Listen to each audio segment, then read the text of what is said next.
Welcome to Tax Notes Talk, a podcast from Tax Notes, the leading source of tax news, information, and analysis. Welcome to the podcast. I'm David Stewart, Editor-in-Chief of Tax Notes Today International. This week, ruminating on methane. As policymakers seek to curb greenhouse gas emissions through taxation, the star of the show has always been carbon dioxide. But methane emissions are a significant challenge that also requires attention. So why is it so important to address methane emissions, and what policy tools are we seeing in this area? Here to talk more about this is Tax Notes contributing editor Nana Ama Sarfo. Ama, welcome back to the podcast. Thanks, David. It's always great to join you. So to start off, why don't we talk about the sources of methane? Where does it come from? That's a great question. So, methane is a greenhouse gas, as you had mentioned, and it comes from two main sources: agricultural emissions and then also oil and gas production. And when I say agricultural emissions, I'm referring to emissions from livestock. So, for example, cows release methane gas as part of their digestive process. Rice cultivation is also a pretty big source of methane emissions. And then methane is also released at various parts of the oil and gas production process. All right, so what is so important about methane? Why should it be targeted by policymakers?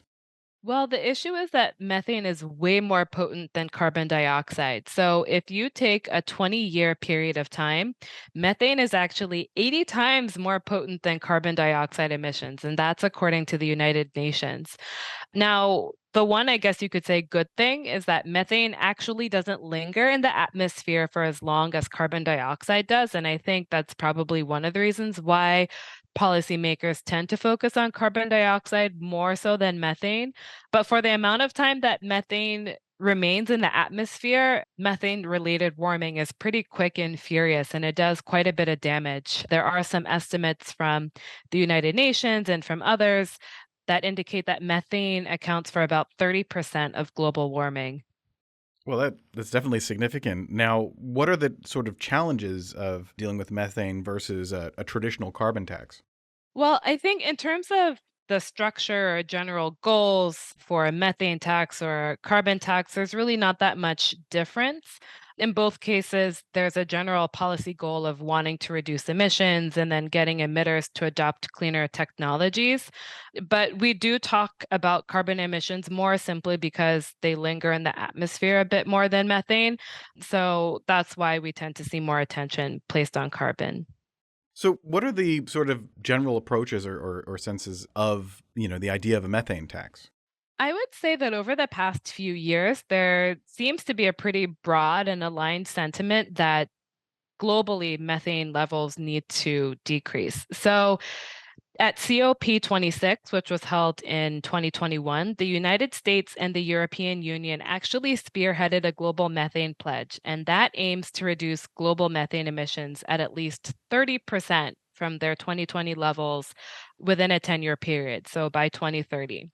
And it also aims to limit methane warming to 1.5 degrees Celsius. And since the pledge started, 158 countries have signed it, which is actually not too far away from the Paris Agreement, which addresses carbon dioxide related warming. And the Paris Agreement has 196 signatories. So many countries have signed on to this pledge really quickly. And then we're also seeing private industry get involved. So at COP28, which was held just a little less than a year ago in the fall of 2023, nearly 50 oil and gas companies promised to cut their methane emissions to near zero by 2030, which is a pretty ambitious goal. So these pledges are relatively new, and we're now starting to see countries kind of act on those promises and start to think about how they can fulfill them. So what are we seeing in the U.S.? There's often been a bit of a reluctance to take on things like carbon taxes. So what are you hearing going on here? Yes, you are absolutely right about the reluctance. Well, thanks to the Inflation Reduction Act, we now have a methane fee. So the IRA is really important because it created a government methane emissions reduction program. And within that, there's this fee, which is officially called a waste emissions fee. And it's the very first federal tax on greenhouse gas emissions in the country. Now, this methane fee focuses only on a subset of methane emitters. It does not focus on agricultural emissions, only on oil and gas related emissions. And it focuses on petroleum and natural gas facilities that already report their emissions to the government because they're a little bit high. So in their case, they emit more than 25,000 metric tons of carbon dioxide equivalent. So according to the Congressional Research Service, these facilities that are now subject to the methane fee include onshore and offshore petroleum and natural gas production, onshore natural gas processing, underground natural gas storage, liquefied natural gas storage, and then also onshore petroleum and natural gas gathering and boosting. That's just a small subsect of the facilities that are subject to this. So the charge is $900 per metric ton of methane in 2024, then $1,200 per metric ton of methane emissions in 2025, and then $1,500 per metric ton of methane emissions from 2026 onward. Now, the U.S. Environmental Protection Agency has issued proposed rules on this, but we are still awaiting the final ones. That seems like a fairly significant penalty on methane emissions. What's really expected to come of this? Well, the expectation is that this fee will change behavior, that oil and natural gas facilities will change their operations and then implement some methane mitigation strategies if it's cheaper to do that rather than pay the emissions charge. Of course, not all operators will do this, but you landed on a really great point that the fees are really hefty. So it's definitely expected to change behavior. The Congressional Budget Office estimated how much revenue the government might generate over a 6-year period, and it predicts a downward trend that actually the revenue that the government will receive by the end of those 6 years will be roughly halved because companies will implement these mitigation strategies. So, moving beyond the Inflation Reduction Act, I understand that there is a bill in Congress. Could you tell us what's been proposed? Yes. So House Rep Julia Brownlee, she thinks it's a really great that the US has this methane fee, but she thinks that it actually should be expanded and that it should apply to emissions generated by foreign oil and natural gas producers who want to import their products into the US. So in July, she released legislation. It's called the Methane Border Adjustment Mechanism Act, and it would do just that. Her idea is that the law would essentially push foreign countries to follow America's methane emissions policy and then also reduce global emissions as a very happy byproduct of that. Now, there are a few parts to the law aside from this adjustment provision. So, one is that the Treasury Department over the next several years would have to keep running tabs on whether there are new products or existing products that should be subject to this MBAM. And that would be because they either generate notable emissions or because they rely on oil and natural gas supplies within their industrial processes. So Treasury would have to keep Congress informed about whether this MBAM should be expanded and then also provide a cost benefit analysis for lawmakers. And then another important part is that Treasury would spearhead the creation of an international methane emissions reporting and standard setting body. But the legislation doesn't provide a lot of details on what that body would look like or where it would be located.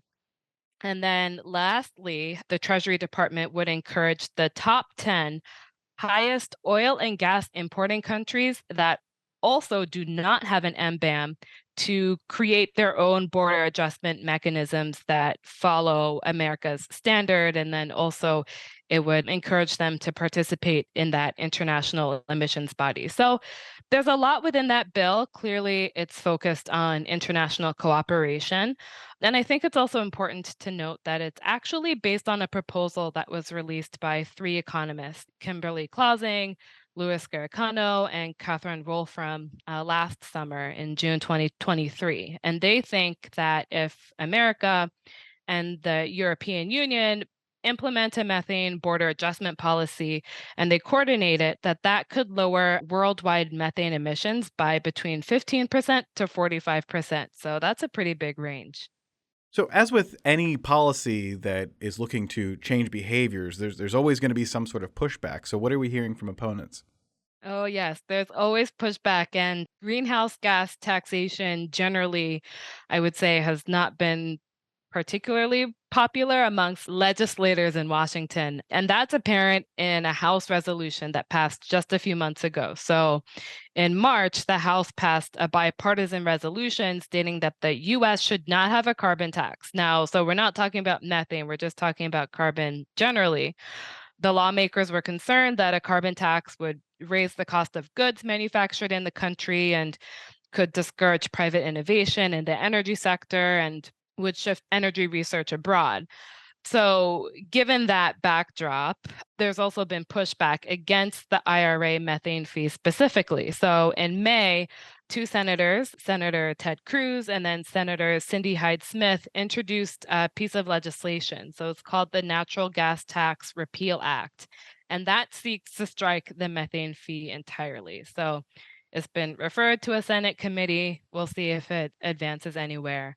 But there was a House version of the measure that was contained within a separate bill. It's called the Cutting Green Corruption and Taxes Act. And that actually passed the House in March. And then on top of that, we also see that there have been broad-based carbon tax bills that have been floated in Congress over the past few years, but they have not progressed at all. So there definitely has been pushback against these kinds of measures. Now, turning to the EU, is it true that Denmark is taxing cows? Yes, it is true. Denmark is going to implement the world's first methane tax on livestock. So, Denmark is not the first country to think about this. New Zealand has actually considered the idea and then decided to abandon it. But Denmark is the first country to actually make some moves. And when I say make some moves, I mean that the government has said that it'll introduce the proposal, and the Danish parliament has indicated that it will approve the measure. But what we know is that the government plans to introduce a graduated tax on emissions from livestock. So it would start in 2030 and then escalate in 2035, and then farmers would receive deductions. So their actual tax burden is expected to be smaller, but it's definitely a promising start, I would say. So, looking at the EU at large, is the European Commission doing anything about methane emissions? Yes, the European Commission has actually been working on this subject since the 1990s. And due to that work, it's made some pretty good progress. So emissions from the energy sector are half of their 1990 levels. Waste-related methane emissions have been reduced by a third, and then agricultural-related emissions have been reduced by just over 20%, according to the European Commission. But they think that there's more that can be done. So fugitive emissions are a problem. It's also encountering some difficulties in collecting enough information from emitters to determine exactly where it should focus its efforts. So in October 2020, the European Commission published an EU methane strategy, and that strategy basically lays out how it wants to tackle methane emissions over the next few years. And one of the key priorities there is ensuring that companies apply more accurate measurement and then also reporting methodologies, and ensuring that the data is being collected by regulators, which is similar to what we saw in the Brownlee bill. But the European Commission actually has an idea as to where that data should be housed, and it thinks that the data collection should be done by an independent international body that would preferably be located within the United Nations system. So in August of this year, a new regulation entered into force in the European Union, which pushes that strategy forward. And it's called the EU Regulation on Methane Emissions Reduction within the energy sector. So it put those measurement and reporting priorities into actual law.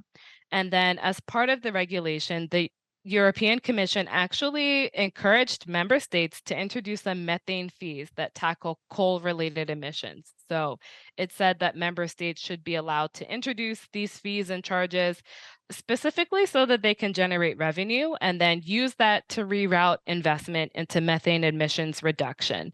So the commission is really interested in investments that involve methane capture and then injection into the grid and methane emissions reductions from ventilation shafts and other activities.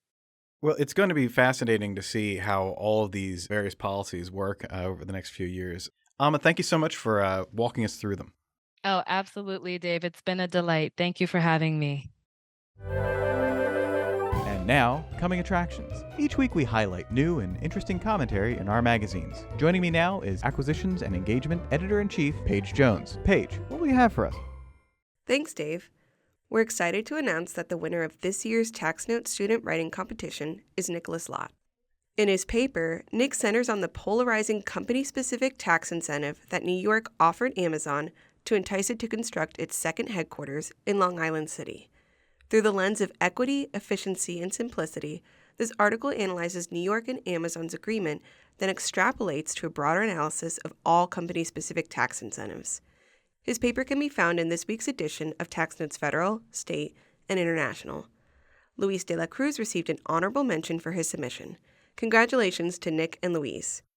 In Tax Notes Federal this week, Heather Castile and Ariel Letterman compare two effective estate planning techniques used for fund interest. Kathleen Thomas explains how Vice President Kamala Harris's proposed standard deduction for small businesses could be implemented. In Tax Note State, Billy Hamilton examines Colorado's recent battles over property taxes. Bob Willens argues that a Michigan court correctly ruled that the tax benefit rule does not apply to the plaintiff in the recent Michigan Bell case. In Tax Notes International, Remy Gagnon assesses the U.S. experience with the concept of economic substance and compares it with Canada's.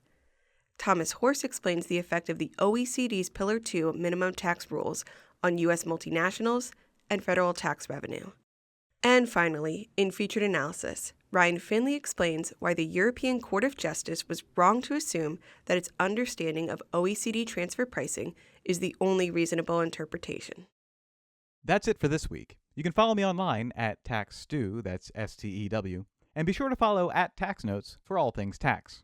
If you have any comments, questions, or suggestions for a future episode, you can email us at podcast@taxanalyst.org. And as always, if you like what we're doing here, please leave a rating or review wherever you download this podcast. We'll be back next week with another episode of Tax Notes Talk. Tax Notes Talk is a production of Tax Notes. You can learn more about us by visiting www.taxnotes.com/podcast. When major media wants the straight story, they turn to Tax Notes. Thank you for listening, and join us again for another edition of Tax Notes Talk. Want more like this? Subscribe for more tax videos. Special thanks to our executive producers Jasper Smith and Paige Jones, showrunner and audio engineer Jordan Parrish, and audio engineer Peyton Rhodes.